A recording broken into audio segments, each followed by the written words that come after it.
Muito boa noite, é com muita alegria que nós começamos mais um programa de direção espiritual, hoje em clima de maternidade, não é mesmo? Acho interessante que às vezes a vida nos leva num movimento tal, de pressa, que por vezes faz bem a gente fazer um retorno. A psicologia nos ensina que terapia é sempre um retorno no tempo. É sempre bom a gente voltar às nossas origens. Aliás, cada vez mais eu me convenço de que um homem não pode ser feliz distante de suas raízes. O conhecimento da nossa realidade mais profunda, daquilo que a gente é. Pode ser que a vida tenha te modificado demais. Pode ser que ao longo da sua vida você tenha se tornado uma pessoa muito diferente de quando você era na infância. Pode ser que as suas raízes tenham ficado muito distantes de você por causa da vida que você foi assumindo aos poucos.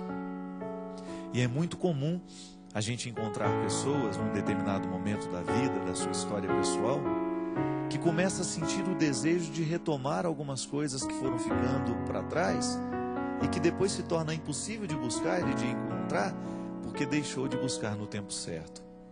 É muito bom a gente poder fazer todos os dias antes de dormir um retorno àquilo que realmente é importante para nós.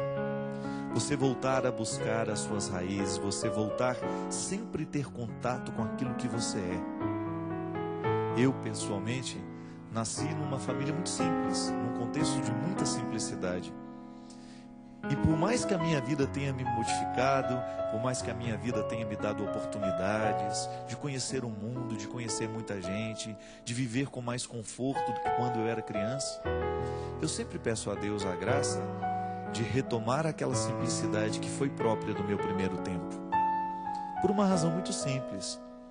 Somente no momento em que eu tomo posse daquela simplicidade que fez parte da minha infância, é que eu vou saber usufruir de tudo o que a vida me der hoje, em termos de oportunidades, de conhecimentos.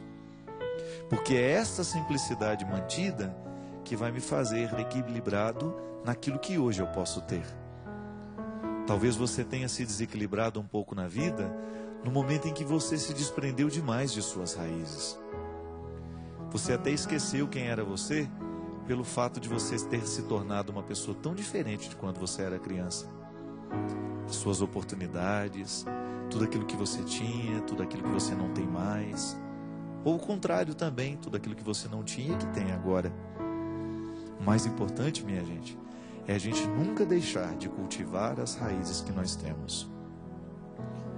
O tempo de inverno é um tempo em que as árvores se revestem de uma sabedoria milenar, uma sabedoria vegetal, digamos assim. No tempo do inverno, uma árvore só sobrevive à medida em que ela é capaz de puxar toda a seiva que está alimentando a vaidade de suas folhas e de seus frutos e condensa essa seiva nas suas raízes.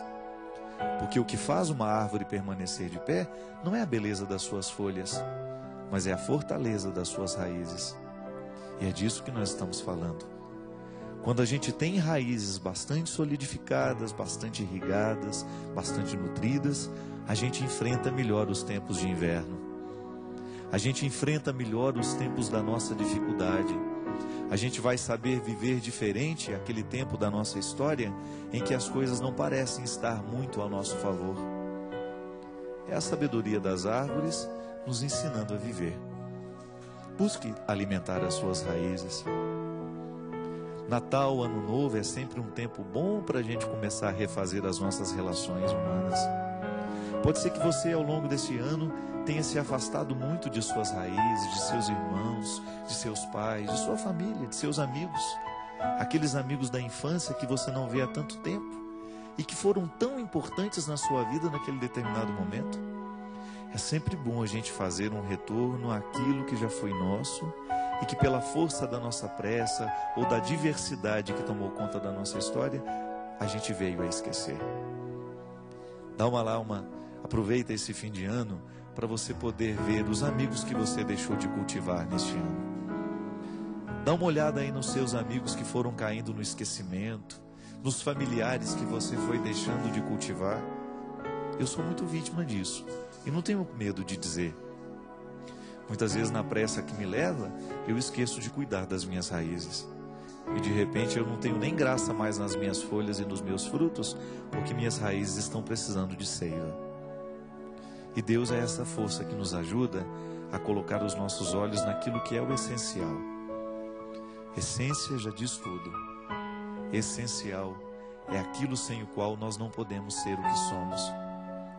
Existem realidades na nossa vida que são acidentais. Você vive muito bem sem elas. Você, por exemplo, uma Mercedes-Benz, né, que todo mundo gostaria de ter, é acidental na nossa vida. A gente vive muito bem sem ela. Mas o sangue nas suas veias, esse você não pode abrir mão. Há tantos bens materiais que são meramente acidentais e nós invertemos essa escala de valores. Muitas vezes nós colocamos os bens materiais como algo essencial na nossa vida, mas não é. O essencial é, antes de qualquer coisa, aquilo que nos sustenta como pessoas. É o amor que nós amamos, é a atenção que nós damos, que recebemos. São as pessoas em quem podemos confiar. É essencial que a gente tenha bons amigos na vida, mesmo porque nenhuma riqueza tem graça se você não tiver com quem dividir. Pode ser o homem mais rico do mundo. A gente usa até aquela expressão: era tão pobre, tão pobre, tão pobre, que ele só tinha dinheiro. São realidades acidentais. Eu já tive momentos da minha vida de extrema carência, material mesmo, de muitas vezes faltar dentro da nossa casa até mesmo alimento para a gente comer. Mas não posso negar que naquele momento de extrema carência material, a nossa pobreza era suprida pelo carinho do meu pai, pelo carinho da minha mãe, dos meus irmãos, que faziam a minha casa ter alegria, mesmo quando nos faltava tantas coisas. É a diferença do acidental e para o essencial. Nunca tivemos uma casa bonita para morar, mas nós tínhamos aquilo que era o essencial, a alegria de sermos quem a gente era, a alegria de a gente poder voltar para casa. É tão bom isso, não é verdade? Isso é o essencial na sua vida. Isso é o essencial que você precisa dar para os seus filhos. Fazer da sua casa um lugar em que eles tenham vontade de voltar. E muitas vezes nós saberemos dar um bom lar aos nossos filhos à medida em que a gente volta no tempo e começa a recultivar, a reencontrar aqueles que fizeram parte da nossa vida e de repente a gente esqueceu. Mãe, pai, irmãos, pessoas que são essenciais na nossa vida, porque sem eles, por mais dificuldade que a gente tenha, sem eles a gente não pode ser quem a gente é.